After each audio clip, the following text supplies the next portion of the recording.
평생에 가장 복된 일을 내가 예수님을 만난 것이라.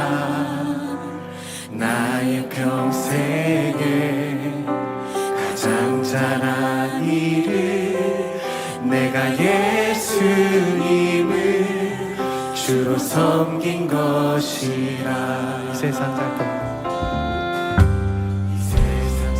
동안 내가 걷는 길이 때로 험하여서 넘어질 때도 주의 강한 손이 나를 붙드시니 나는 예수님만 주로 섬기며 살리. 아멘. 나는 주를 섬기는 것에 후회가 없습니다. 내가 걸어온 모든 시간 다 주의 은혜니 내가 걸어간 모든 날도 주만 섬기며 살리. 오직 예수 이름 부르며 살아가리라.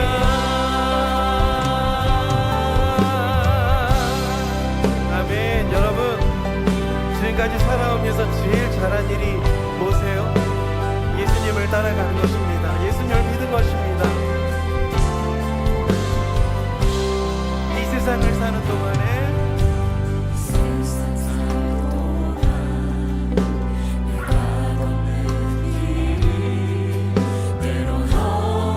넘어질 때도 있지만 염려하지 마세요. 여러분, 주님의 손이 항상 우리를 붙드시니 우리는 예수 그리스도만으로 살아갈 수 있습니다. 자, 우리 함께 고백할까요? 다 함께.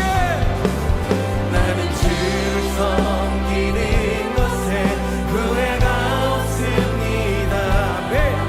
내가 걸어온 모든 시간 다 주의 은혜니 내가 걸어갈 모든 날도 주만 섬기며 살리.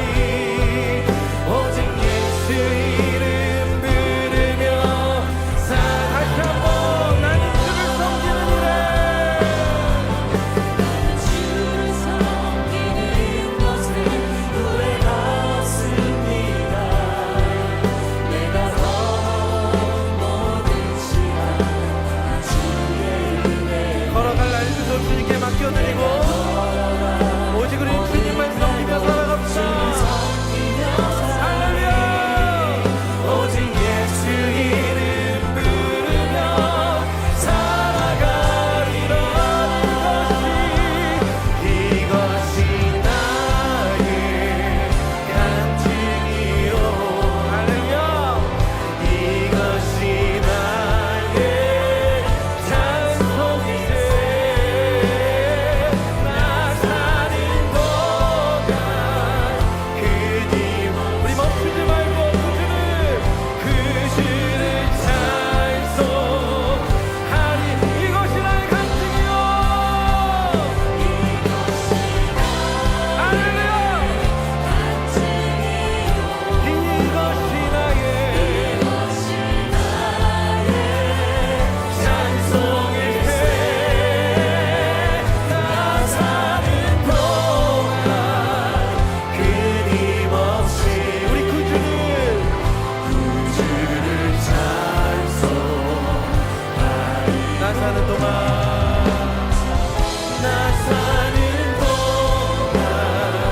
끊임없이 그 주를 찬송하리로다.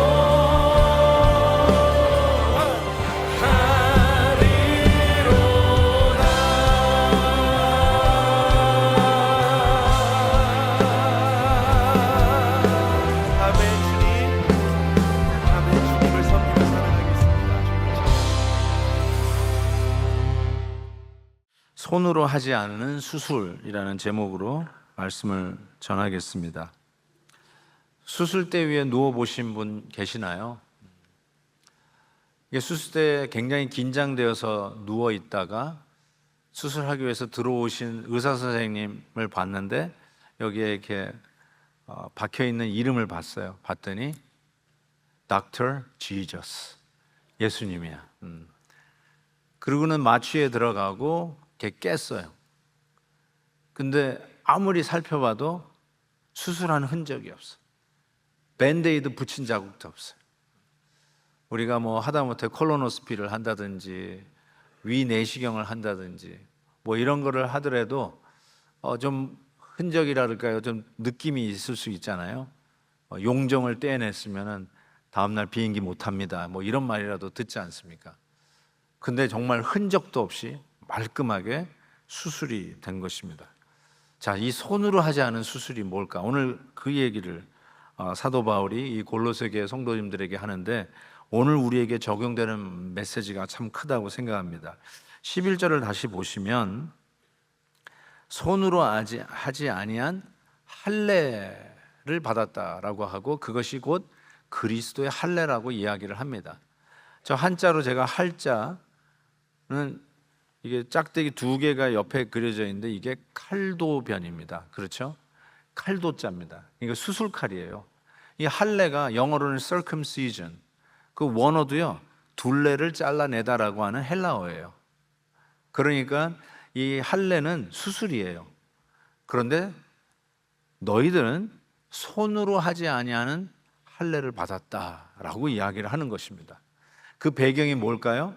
지난주에 얘기한 거죠. 유대주의자들은 반드시 손으로 한 할례를 받아야 너희들이 하나님 백성이고 그래야 구원받은 백성이다 라고 주장을 하는데 혼돈하지 마라. 혼돈하지 마라. 우리는 손으로 하지 아니한 할례를 받은 자다라고 이야기하는 것이죠. 왜 이렇게 유대인들이 할례에 집착할까? 사도 바울의 싸움은 할례파와의 싸움이었다라고 해도 틀리지 않습니다. 뭐 때문에 이렇게 유대인들은 할례에 집착하는 것일까? 라는 생각을 해보는데 성경적으로 그 배경을 좀 살펴보는 것이 도움이 될 것입니다. 할례를 제일 먼저 행한 사람이 성경에 아브라함으로 기억되어 있어요. 아브라함은 하나님께서 자녀에 대한 약속을 하셨는데 이건가? 해가지고 사라의 몸종 하갈과 함께 들어가서 이스마엘이라고 하는 아들을 낳습니다. 그게 86세 때 일어난 일입니다. 그리고 나서 13년이 흘러서 99세에 하나님이 침묵을 깨고 드디어 다시 아브라함에게 너와 사라 사이에 후손이 있을 것을 약속을 해 주십니다. 그게 창세기 17장 6절과 7절에 얘기하면서 너희가 번성하게 되고 민족들이 나게 되고 왕들이 네게서부터 나오고 내 후손에 하나님이 될 것이라고 약속을 하세요. 그리고 나서 흔적을 남기는데 그게 바로 할례였습니다. 그래서 17장 9절 보시면 아브라함에게 이르시되 그런즉 너는 내 언약을 지키고 내 후손도 대대로 지키라. 이걸 꼭 지키라. 이 언약을 지키라는데 어떻게 지키냐면 남자는 다 할례를 받으라 라고 얘기했어요. 여자가 아니에요. 남자는 다 할례를 받으라. 이거를 여자까지 오해해가지고요 역사적으로 여자를 얼마나 어뷰스 했는지 몰라요. 여자가 아니라 남자에게 할례를 행하라 라고 했습니다. 그러면서 정확하게 얘기했어요. 너희는 포피를 베어라. 이것이 나와 너희 사이의 언약의 표시, 너와 내가 언약을 맺은 사인으로, 표징으로 남길 것을 이야기를 합니다. 저 때가 이스마엘이 13살 때예요. 그러니까 이스마엘이 할례를 받았을까요? 안 받았을까요? 받았죠. 그래서 할례를 받는 이 종교가 유대교와 이슬람교입니다. 그리고 그것으로 자기들의 그 신분을 드러내게 되어 있습니다. 자, 하나님께서 할례라고 하는 의식을 허락하셨던 그 문맥을 보시면 아브라함에게 99세에 주셨어요. 그게 무슨 뜻일까요? 인간 스스로는 더 이상 생식이 불가능한 시기라는 뜻이에요. 자기 생각에 이렇게 해야 되나 보다. 아내가 임신을 못하니까 아내의 몸종을 데리고 가가지고 임신시키는 인간의 어떤 그런 생각, 나름대로의 인간적인 artificial한 거를 고안해가지고 사람을 후손을 낳았는데, 하나님께서 99세에 약속하시는데 할례를 행하셨다는 게 뭘까요? 더 이상 인간 스스로 사람 생식을, 이 후손을 만들 수 없는 불가능한 상태에 하나님께서 주시겠다고 하면서 할례를 행하라고 그랬어요. 그러니까 손으로 하지 않는 할례라는 말이 무슨 말이냐면, 더 이상 인간적인 거를 감히 하지 마라. 인간의 생각으로 뭐 하려고 하지 마라. 내 생각에 이렇게 하면 좋을 것 같은데 자꾸 그거 첨부하지 마라. 하나님이 하실 수 있다. 하나님만이 하실 수 있다. 그래서 99세에 인간적으로는 아내도 마찬가지고 남편도 마찬가지고 후손을 낳을 수 없는 생식 기능이 죽은 것, 로마서에서는 죽은 것과 방불하다고 분명히 얘기했죠. 죽은 것과 같은 그 순간에 후손을 줄 것이다. 그리고 사인으로, 이 약속의 사인으로 할례를 표시로 주셨다는 것이죠. 그러니까 할례라는 말은 사람의 인공적인, 인간적인 어떤 머니플레이션이 가미되지 않은, 인간이 뭐 해가지고 이렇게 뚝딱뚝딱해서 인간적으로 만들어내는 그런 거 전혀 통하지 않는 그것을 의미하는 것이 할례였다라고 생각하는 것이죠.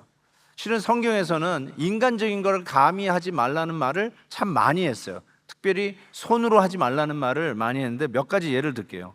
신명기 27장에는 하나님 앞에 예배드리는 제단을 만드는 걸 이렇게 얘기했어요. 너는 손으로, 가로는 제가 쓴 말이에요. 너는 손으로 다듬지 않은 돌로 내 하나님 여호와의 제단을 쌓으라고 그랬어요.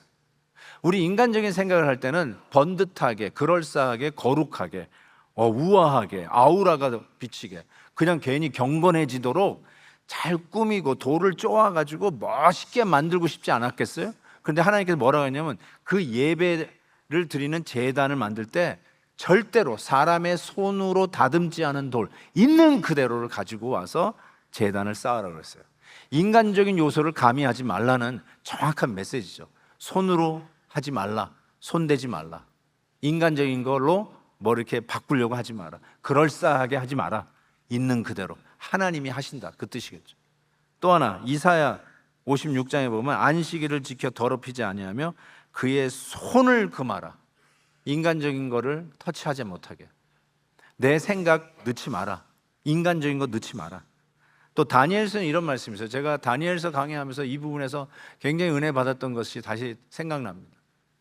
왕이 보신즉, 환상 중에 손대지 아니한 돌, 손으로 다듬지 않은, 인간적인 게 가미되지 않은 손으로 아니한 돌, 손대지 않은 돌이 날라와서 그 금신상을 박살내는 환상을 보입니다.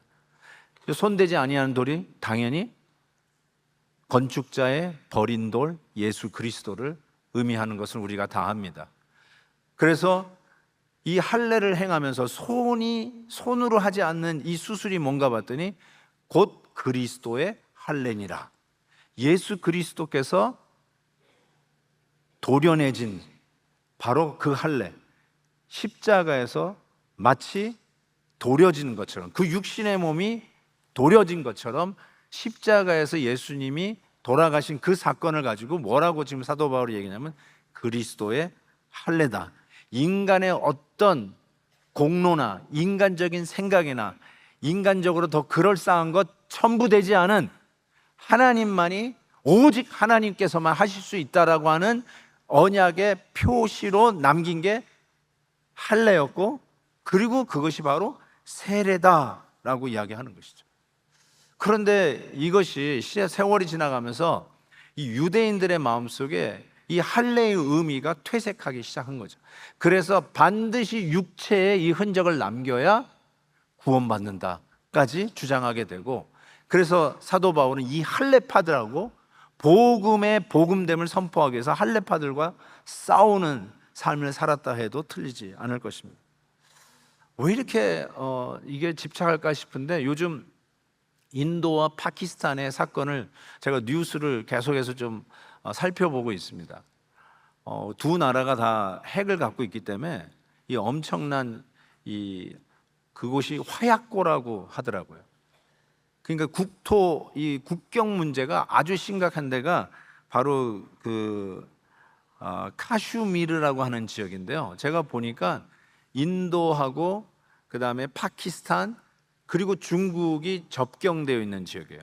그래서 이 파슈미르라는 곳이 우리가 있는 거기서 양을 많이 키우는데 캐시미어라는 단어가 거기서 나온 곳인데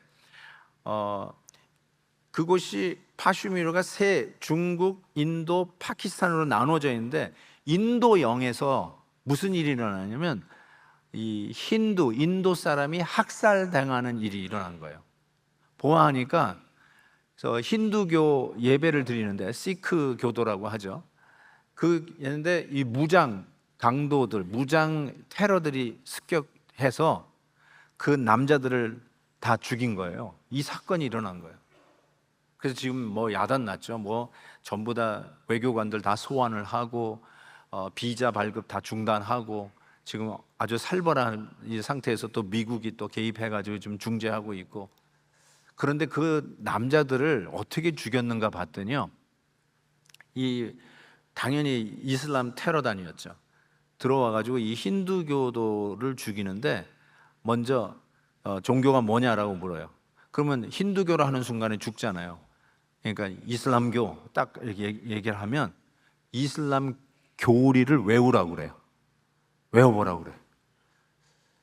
요즘 우리 단기 선교팀 이제 다음 예배 때 파송하겠지만 선교지 갔다가 돌아오는 길에 요즘 살벌합니다.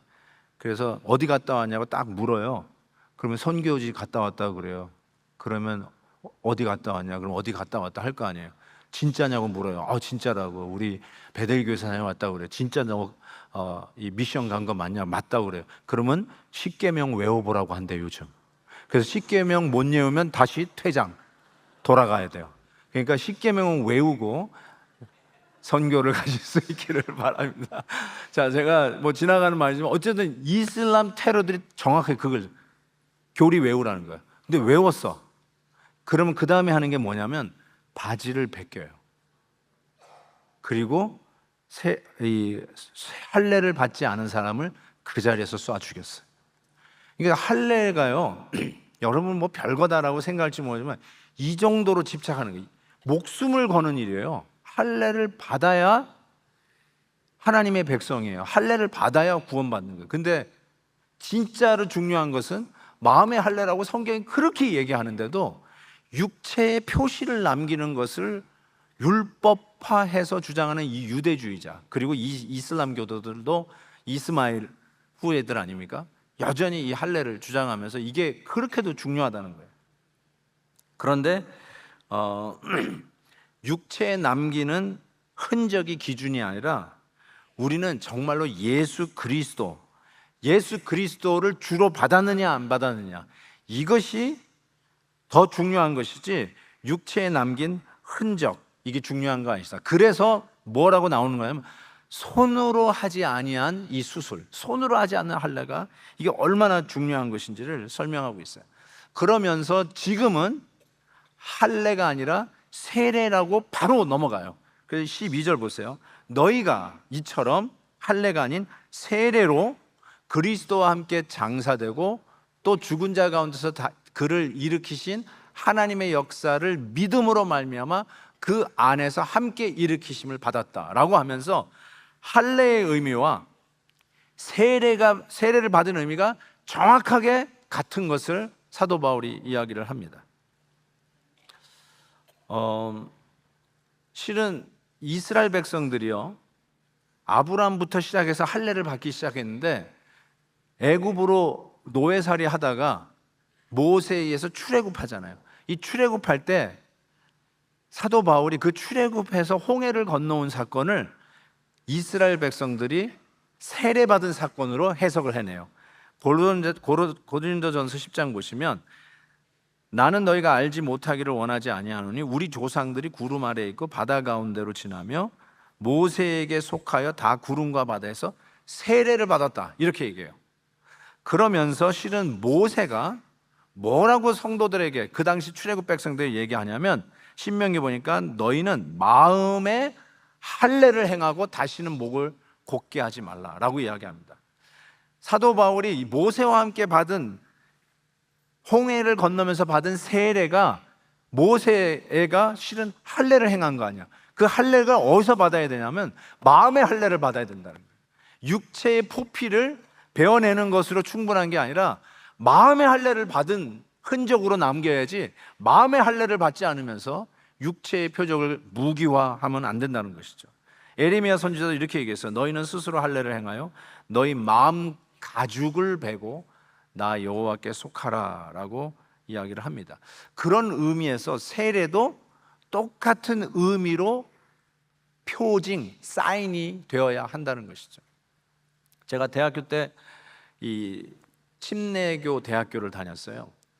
그래서 합창단에 제가 조인해가지고 부활절 그 브레이크 때 미국 교회들을 이렇게 방문하면서 이 찬양을 하고 학교 홍보도 하고 하는 그런 일을 했는데, 꼭 부활절에 다니니까, 부활절에 그 침례교니까 이 침례하는 거를 제가 보게 되었어요.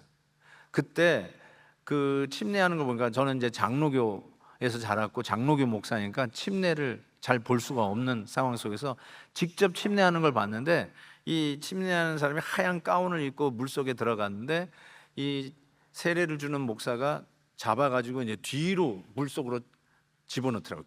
뒤통수를 먼저 해가지고 집어넣어요. 그러면서 예수 그리스도와 함께 죄에 죽고 예수 그리스도와 함께 의에 산다, 이 선언과 함께 소위 이 침례를 하는데, 상징적인 의미에서 이것보다 정확한 게 없더라고요. 그게 바로 마음의 할례를 받는다는 의미예요. 육체의 몸을 벗는다. 옛날 육체, 옛날의 습관을 벗어버리고 옛날 죄의 습관을 예수님과 더불어 십자가에 묻어버리고 다시 그리스도 안에서의 새로운 삶, New creation in Christ, 새로운 피조물로 다시 사는 것, 바로 이것이 마음의 할례를 받는다는 의미이고, 그것이 바로 우리가 세례를 받는다는 의미라는 것이죠. 이것을 분명하게 말씀하면서, 우리가 이전에 육의 몸을 벗는 것이 할례인데, 이전에 몸담고 있었던 라이프 스타일을 자꾸 끄집어 올리지 말고, 그거 이미 죽었다, 이미 매장했다, 이미 끝난 생활이다, 청산했다, 이별했다. 근데 왜 이별한 옛날의 삶을 자꾸 끄집어 올리느냐 라고 하면서, 우리가 남긴 세례의 흔적이 뭐냐? 이전 것은 지나갔다, 패스했다는 거예요. 고로 그리스도 안에서 새로운 삶을 살아라는 거죠. 교회 생활을 안 하다가 교회 생활을 시작했다는 의미가 아니라, 이전에 옛 습관, old self, 그 육체의 몸을 벗는 것이 할례인데, 그거를 깎아내고 그리스도 안에서 새로운 삶을 사는 것이 할례의 의미고, 세례의 의미듯이 수장되었다가 다시 의로 사는 것이 세례이듯이, 그것이 우리가 머리에서 흘러내렸던 그 물로 씻어내리면서 다시 일어나면서 나는 의를 위하여 주님과 함께 다시 살겠습니다라고 하는 결단이 바로 이 마음의 할례요, 세례의 의미라는 것을 사도 바울이 얘기하는 것이죠. 육체의 흔적 가지고 죽이고 사네, 그런 거 하지 말라는 거죠. 진짜 중요한 것은 손으로 아니한 이 수술을 받았느냐라는 것입니다. 그러면서 세례를 받는 사람의 은혜를 14절에 이렇게 얘기하고 있어요. 우리를 거스리고 불리하게 하는 법조문으로 쓴 증서를 지우시고 제하여 버리사 십자가에 못 박았다. 말들이 조금 어렵죠? 그래서 하나씩 좀 설명해 볼게요. 이게 세례를 받은 우리 성도들이 그러면 어떤 혜택을 누리게 됐느냐? 잘 보세요. 법조문으로 쓴 증서를 지우고 제해버리는, 십자가에 못 박아버리는 혜택, 베네핏을 얻게 되었어요. 자, 이 법조문이라는 단어가 나왔는데요, 이 헬라어로 보면 카이로그라폰이라고 하는 단어예요. 카이로그라폰.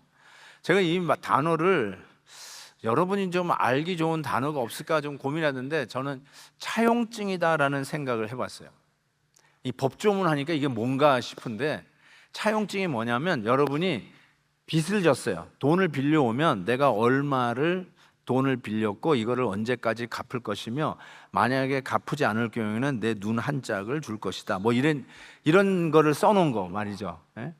그게 차용증서예요. 이거 무섭습니다. 그렇죠? 그게 바로 법조문이에요. 사탄 마귀는요, 여러분이 이전 것은 지나갔으니 보라 새롭게 되었다 하고 예수 그리스도 안에서 새로운 삶을 사는 여러분에게 어떻게 접근하는 줄 아세요? 아이고 네가 지난주에도 너 부부싸움 했지? 네가 무슨 그리스도 안에서 새로운 피조물이냐 하고 이 법조문 차용증서를 딱 갖다 대요. 그럼 우리는 기가 죽는 거야. 바로 이 빚 받으러 온 사람 앞에서 우린 기가 죽을 수밖에 없어요. 벌벌 떠는 거야. 맞아요, 내가 빚진 거예요. 그런데 오늘 무슨 말씀하냐면 그것을 제하여 버리고 십자가의 못을 박았다라고 이야기하는 거예요. 그러면서 너 아직도 할례를 받지 못했네? 너 바지 벗겨볼까? 뭐 이렇게 나오면은 할 말이 없는 거야. 난 틀림없이 예수 그리스도를 나의 주님으로 받았는데 자꾸 뭐 했니 안 했니? 너 안 했지 하고 법조문 차용증서를 갖다 들이대니까 벌벌 떠는 것이죠. 세컨드 클래스, third 클래스로 떨어지는 것 같은 느낌을 받지 않았을까 싶습니다. 그런데 사도 바울이 뭐라 하냐면 세례를 받았냐? 마음의 할례를 받았냐? 그러면 그게 의미가 뭔 줄 아느냐? 법조문, 여러분이 들고 다녔던 그 차용증서를 십자가의 못을 받고 제하여 버렸다, 태워버렸다, 없애버렸다는 뜻이다 라고 설명하는 거예요. 요거를 조금 다시 한번 설명해 드릴게요. 제가 늘 용서받았다, 제하여 버렸다는 말이 여러분이 지금까지 지은 죄를 없는 것으로 치자라고 생각하는 분들인데 그거 아니라고 계속 제가 말씀드립니다. 없는 걸로 치자가 용서해 준다는 게 아니에요. 차용증서를 제하여 버리고 십자가에 못을 박았다는 말은 예수님께서 네 빚을 내가 갚았다라는 뜻이에요.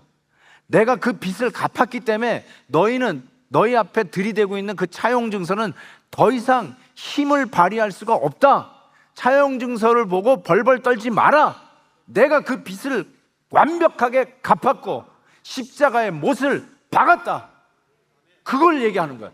예수님이 친히 빚을 갚으셨다는 거예요. 그러면서 뭐라고 얘기하냐면 15절 이 말씀도 잘 보세요. 통치자들, 권세들, 악한 마귀예요. 여러분들에게 이거를 주장하는 사람들, 이 어둠의 세력들이 계속해서 차용증서를 들이대고 있는 사람들을 하나님께서 어떻게 하시냐? 무력화하여 오히려 그들을 구경거리로 만드시고 십자가로 그들을 이기셨다 이렇게 선포해요. 이 통치자들과 권세들은 그 당시 로마 제국 당시 아니에요? 로마 제국 당시에 승리의 개성가를 울리면서 시가 가두행진을 하는 그 승승장구하는 군인들, 그 장군들이 개선문을 통과하는 자들, 그들이 통치자들과 권세들이에요. 대단하죠. 거기에 모든 노예들이나 잡혀온 사람들이 전부 다 무릎 꿇게 돼 있고 그 시민들은 박수를 치면서 환영을 하는 거예요. 야, 대단하다.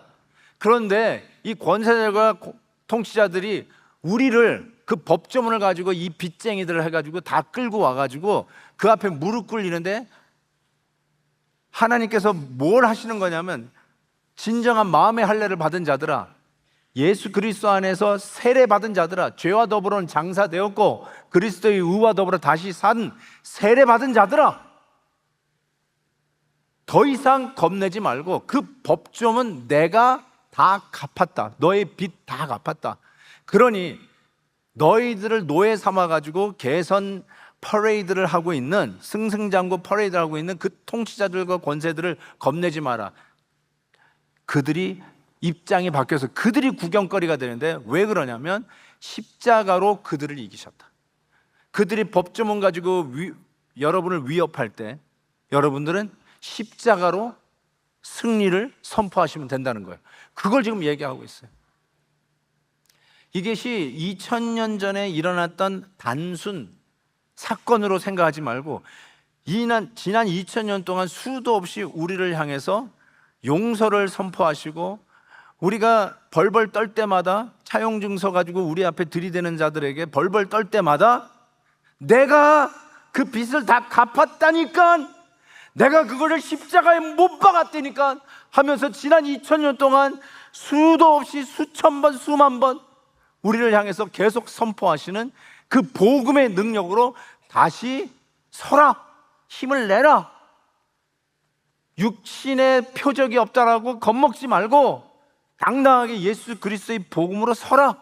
이것이 바로 예수 그리스도를 주로 받았다는 의미고 세례받았다는 의미고, 그게 바로 진정한 의미에서 할례를 받은 자들이다 라고 선포하시는 것이죠.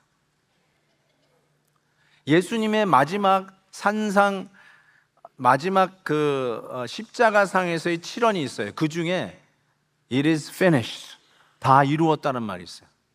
그래서 전도 폭발 훈련 받으신 분은 이 부분을 아주 달달 외우시는데, 다 이루었다라고 하는 이 헬라어 단어가 테텔레스타이라고 여러분이 배우셨을 거예요. 우리 같으면 이제 끝냈다, 임무 완성이라는 의미로 이게 다가와요. It is finished, 다 이루었다. 그런데 그 단어가 실은 어떨 때 쓰는 단어냐면 paid in full, 내가 빚을 다 갚았다, 그 뜻이에요.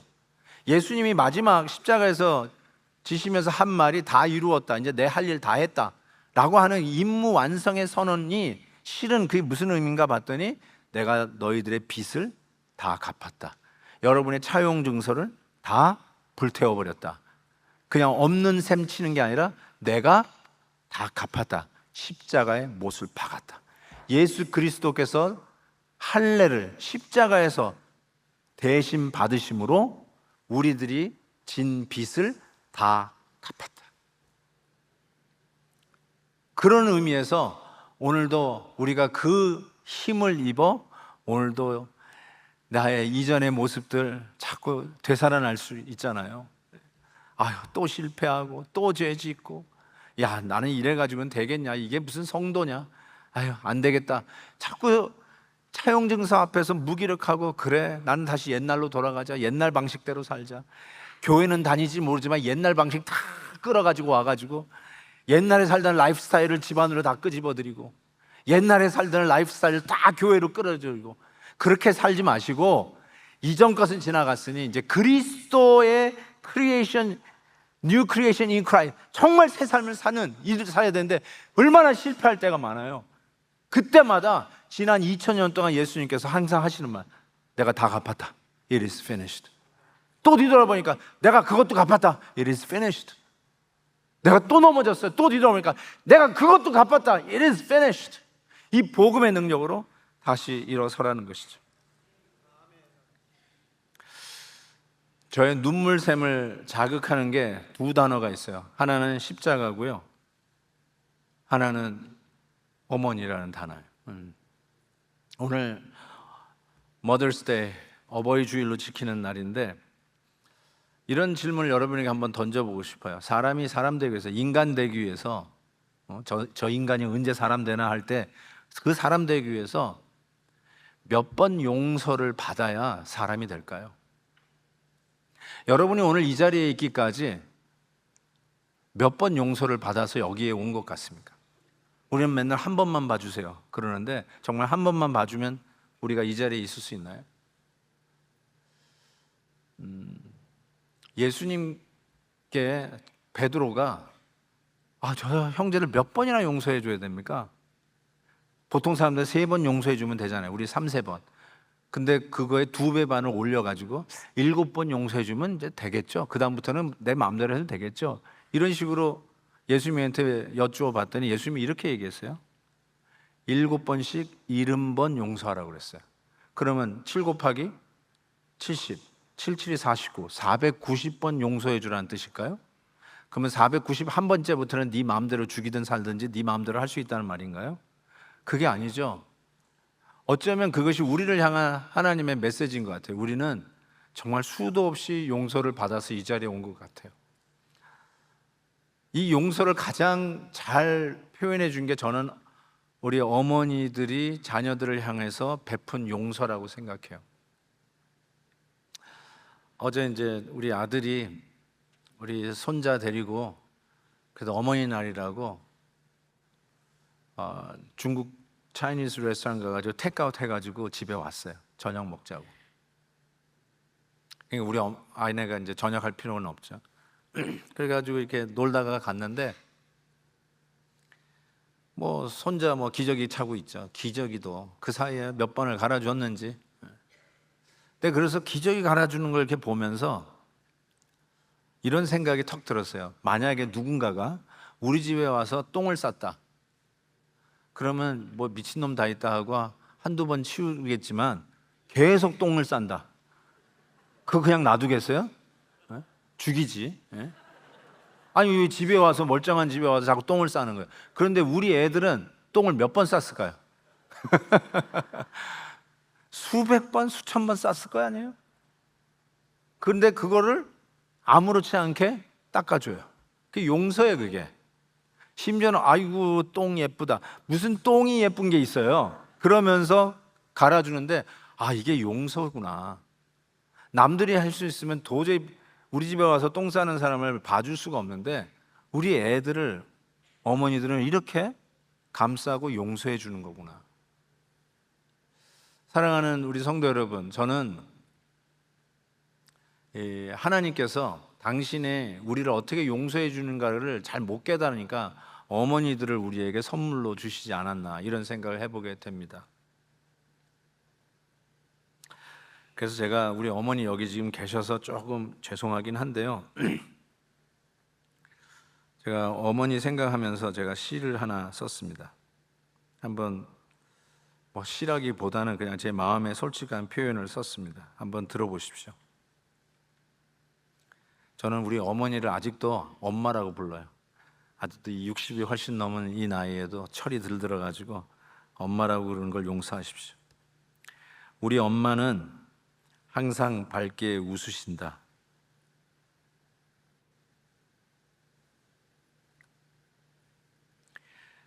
세상에서 가장 행복한 사람의 미소를 갖고 계신다. 엄한 아버지에게 야단 맞은 후에도 엄마는 항상 따뜻한 웃음으로 대해 주셨다.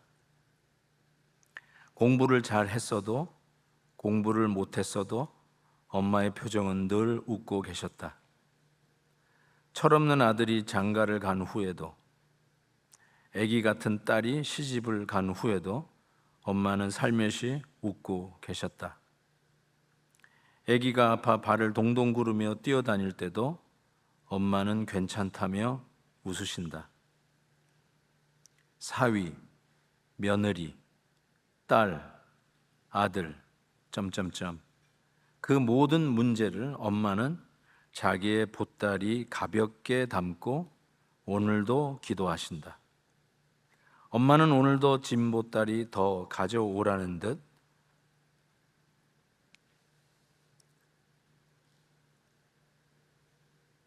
흔들림 없이 잔잔한 웃음으로 말씀하신다. 나이 들어 가시는 우리 엄마, 웃고 계신 줄 알았는데 기도에 눈물이 패여 미소가 그려져 있음을 깨닫는다. 우리 엄마 기도하며 웃고 계셨다.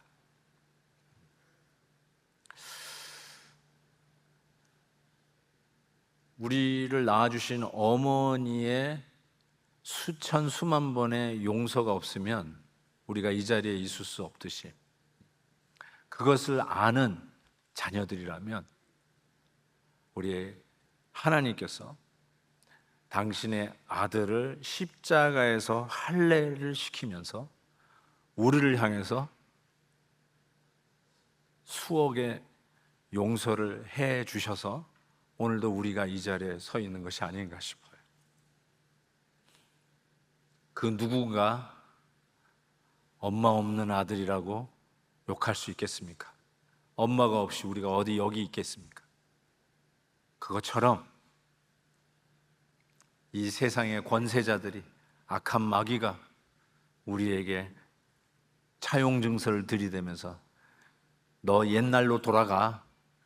너 또 실패했잖아. 또 넘어졌잖아. 또 막말했잖아.